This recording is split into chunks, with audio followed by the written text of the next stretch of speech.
Só lembrando que nós chegamos um programa de futebol e que o Cuesta renovou com o Vascão. Pedrinho foi bem até o final de 2026. Isso. Que no caso é esse ano também, né? Fernandão, ótimo pro Vasco da Gama. Chegou muita gente na desconfiança. Ele não é um zagueiro muito alto, mas jogou pra caçamba e organizou essa zaga do Vasco que vinha com problema há algum tempo. Verdade, GV. Ótima notícia para a torcida do Vasco, mas o Vasco precisa de mais. É óbvio que era um problema a ser resolvido, precisava muito do Cuesta, mas o Vasco precisa estar um pouco mais ativo, né? Não sei como é que as coisas estão acontecendo com relação às contratações, mas está buscando o zagueiro lá da Universidade, que era do Colo-Colo, o uruguaio Saldívia, que é muito pedido do Diniz, desde a época do Fluminense, mas eu acho que precisa de um jogador de lado, mais um meia. O Rojas parece que está acertando, né? O Johan Rojas. O Johan Rojas, para vir lá do Monte Rey, do Necaxa, né? Ele estava no Monte Rey, foi pro Necaxa, para vir do Necaxa, lá do México, pro Vasco. Mas também um atacante de lado. Não sabemos como é que o Verratti está com relação à parte contratual, porque a gente viu o Verratti muito pouco utilizado nesse ano. Os anos vão passando, né? Isso aí, um atacante mais móvel. O Verratti tem um peso financeiro grande pro Vasco. Acho que o Vasco precisava também de mais um jogador. Não é caro, o Verratti é caro. Ganha bem? Caro que eu digo é ganhar bem, né? Ganha bem. É caro. Ele deve ser, na minha opinião, pensando aqui, o terceiro maior salário do Vasco. Se não for o primeiro. Acho que é Coutinho, Léo Jardim e ele. Acho que é bem nessa ordem aí. E tinha que ser mesmo, dentro das circunstâncias que foram. Rayan teve uma bela bonificação. Oi? Porque agora renovou o Rayan. Mas não chegou nesse nível. Não, eu acho que ainda não. Até porque, em termos de construção de ser humano, eu quero que o moleque ganhe 10 milhões por mês. Com certeza. Mas gradativamente é melhor para o Rayan se construir. Enfim, a gente já viu mais de meia dúzia saindo de 50 para 600. Vimos pior, vimos alguns saírem de 10 para 50 e voltar para 3, para 2. Claro que cada um tem uma história, cada um tem uma estrutura familiar para absorver e administrar tudo isso. Só que o Rayan é jovem, a gente sabe o que ele pode fazer ainda, mas com relação ao Verratti, tem que se pensar também em um outro centroavante para o Vasco, além desse meia que eu falei, que deve ser o Johan, um ponta-direita, que é um cara que precisa chegar ali também para ajudar, e ter um cara mais agudo. A gente espera muito do Andrés Gomes, mas não é jogador do Vasco. A gente sabe como é que as coisas funcionam com relação ao mercado do futebol. Então, o Vasco precisa estar muito atento para não perder. A gente precisa que chegue gente. É isso. Para não perder o que tem. É pior ainda. Então, a gente espera que o Vasco esteja atento para melhorar o seu elenco para o ano que vem. Para esse ano não ser tão, como é que eu vou dizer, penoso como foi o ano passado. Bigode, Johan Rojas. Ele tá emprestado pro Necaxa? Necaxa? Ele é do Monte Rey e tá emprestado. Isso. Necaxa, isso. Chega pra jogar, chega pra compor. Pra mim, chega pra compor. Eu acho que... A meiuca ali do Vasco tá bem estruturada, né? Ser reserva do Felipe Coutinho, né? E assim, ele, pelo que a gente viu, ele consegue jogar em várias posições no meio campo. Ele é um golaço, olha isso. Assim, ele tem qualidade. Ele tem qualidade. É engraçado que ele já se envolveu em uma polêmica antes mesmo de chegar, que ele postou uma foto com a camisa do Santos. E aí ele mexeu aqui no emblema, botou como se fosse uma cobertura no emblema, um emoji em cima do emblema. E a gente não pode esquecer de como o Vasco e Santos... É porque ele é fã do Neymar, maluco. Mas aí ele tem que ser fã, mas ele tem que ser fã agora do Felipe Coutinho, do Rayan, do Verratti. Verdade. O Neymar ele vai enfrentar. Então que ele tenha a faca nos dentes para enfrentar o Neymar. Nem parece o cara que é o personalzão fake lá da academia. Deixa o cara botar a camisa do Santos. Não deixa. Gostou que ele deu uma limpadinha aqui no veneno? Gostou? É porque assim... Ó, deixa eu te falar uma coisa, eu tô de olho em você, tá? Eu tava viajando lá, tava aqui do lado. O Globo Esporte segue girando a reportagem. Olha aqui, ó, a galera já tá a postos aqui para trazer as notícias para vocês do Vasco e do Fluminense. Daqui a pouquinho tem o Flu, primeiro o Vasco. O elenco principal já se reapresentou. Lucas de Sena, tá todo mundo na área, meu amigo. Boa tarde, bem-vindo.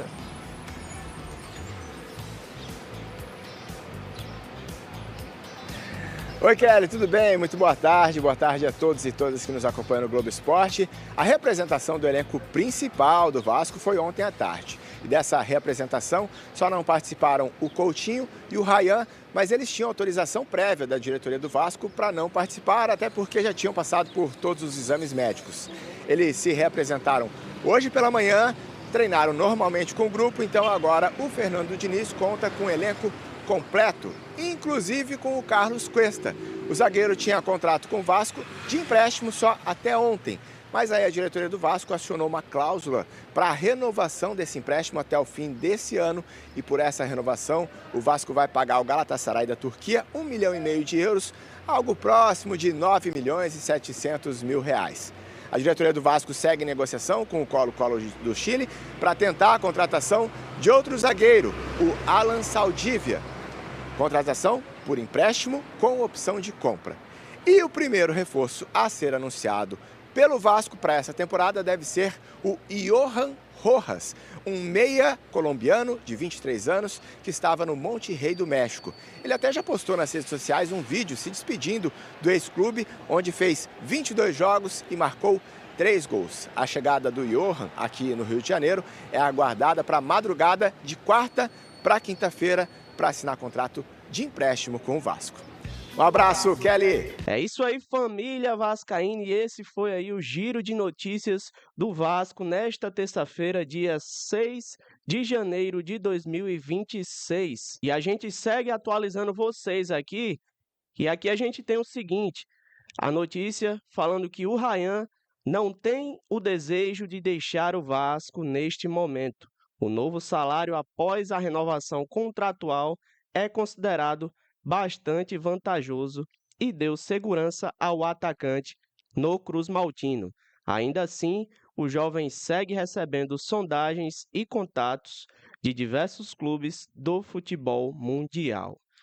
Tá aí, rapaziada, o Ryan teve uma valorização salarial no Vasco, então a tendência é que ele permaneça aí por mais algum tempo, jogando pelo Vasco, pelo menos aí até a janela do meio do ano, ele que vem recebendo propostas, mas o Vasco entende que o jogador tem um potencial de valorização ainda maior do que ele já teve nessa temporada de 2025, então o Vasco aí está aceitando propostas pelo Ryan, mas só vai liberar o jogador quando entender que é uma proposta que seja bom para ambos os lados. O Ryan também já demonstrou aí o seu interesse em jogar na Europa, em um grande clube da Europa, no mercado inglês, no mercado italiano. Então, assim, o Vasco vai segurar o jogador para que ele permaneça por mais tempo no clube e, consequentemente, amadurecer mais esse jogador para que ele se valorize ainda mais no mercado. É com a mesma postura adotada desde que Pedrinho assumiu o futebol, de pés no chão e sem esbanjar nos gastos, que o Vasco trabalha nesta janela de transferências.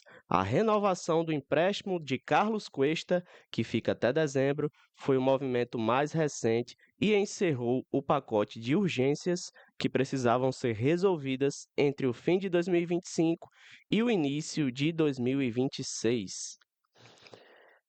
Então o Vasco procura trazer a mesma proposta para 2026 que teve em 2025, que é priorizar contratações por empréstimo. Então, ao final do empréstimo, se o jogador produzir aquilo que era esperado dele, o Vasco, dando tudo certo, fecha aí a contratação do jogador. Então é esse o modelo que a diretoria do Vasco, que o Pedrinho e o Admar Lopes vem adotando, e acho que no momento atual que o Vasco vive, momento financeiro que o Vasco vive, de reestruturação, é a medida aí mais apropriada e mais prudente que deve ser tomada. O Vasco não pode meter os pés pelas mãos, gastar algo que não pode gastar, né? E aí voltar a estaca zero, voltar a ser aquele clube que atrasava salários, né? Que passava por dificuldades financeiras. Hoje o Pedrinho mantém salários em dia, né? Tem uma gestão mais profissional no Vasco, então isso é muito bom aí, porque no médio e longo prazo a gente vai voltar aí a ter uma estrutura que o Vasco merece. E o Vasco deve intensificar as negociações de reforços de agora em diante. Com a concordância da diretoria, Admar Lopes planejou movimentos de dentro para fora. Agora, o clube já sanou as situações de contratos que se encerravam em dezembro. Então, o Vasco priorizou renovar com aqueles jogadores que foram destaques no ano de 2025, manter aquela base, O Cuesta foi um exemplo, né? Um zagueiro que foi muito bem, resolveu o problema da zaga, apesar de ter falhado aí no último jogo da final da Copa do Brasil, mas no saldo geral, né, eu acho que foi positivo aí a passagem dele nesse ano de 2025 e o Cuesta permanece no Vasco por mais uma temporada. E aí, o Admar, após essas renovações de contrato, agora vai ao mercado, vai priorizar e contratar jogadores que cheguem para qualificar o elenco do Vasco. Vasco que já está aí fechado com o Johan Rojas, quer trazer o zagueiro Alan Saldívia do Colo-Colo e segue no mercado aí para mais contratações. E aqui a renovação do Cuesta, rapaziada. O Vasco desembolsou 1,5 milhão de euros para renovar o empréstimo de Carlos Cuesta até o fim de 2026. O acordo com o Galatasaray também prevê a opção de aquisição definitiva dos direitos do zagueiro colombiano por 5,75 milhões de euros.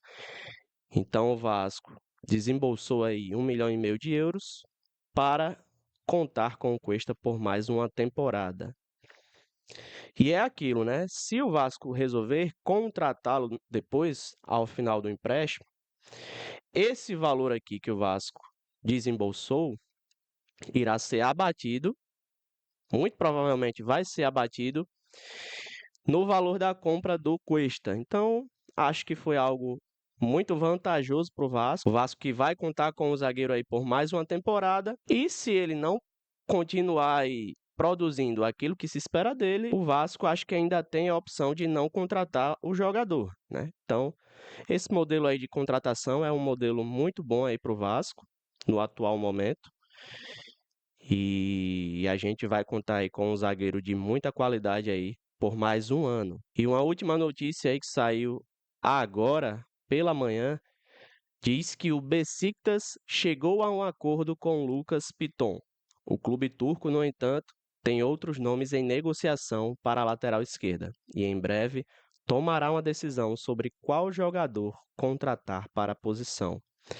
Então a informação que o Beşiktaş fez uma proposta pelo Piton, porém está avaliando aí outras opções. Acho que só é vantagem para o Vasco liberar esse jogador aí, o Piton, se for uma proposta boa, um valor bom para um lateral que ele é, né, um lateral de muita qualidade, porque o Vasco não tem peças de reposição à altura desse jogador aqui.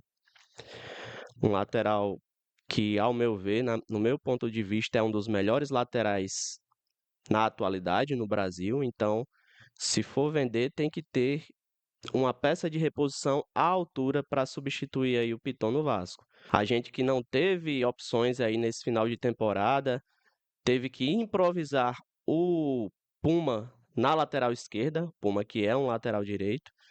Então, o Vasco teve esse problema aí na lateral esquerda durante esse ano de 2025 que passou, né? Vasco que tinha aí Vitor Luiz, tinha Leandrinho, o Riquelme, né? Mas nenhuma dessas peças supriram aquilo que o Fernando Diniz precisava.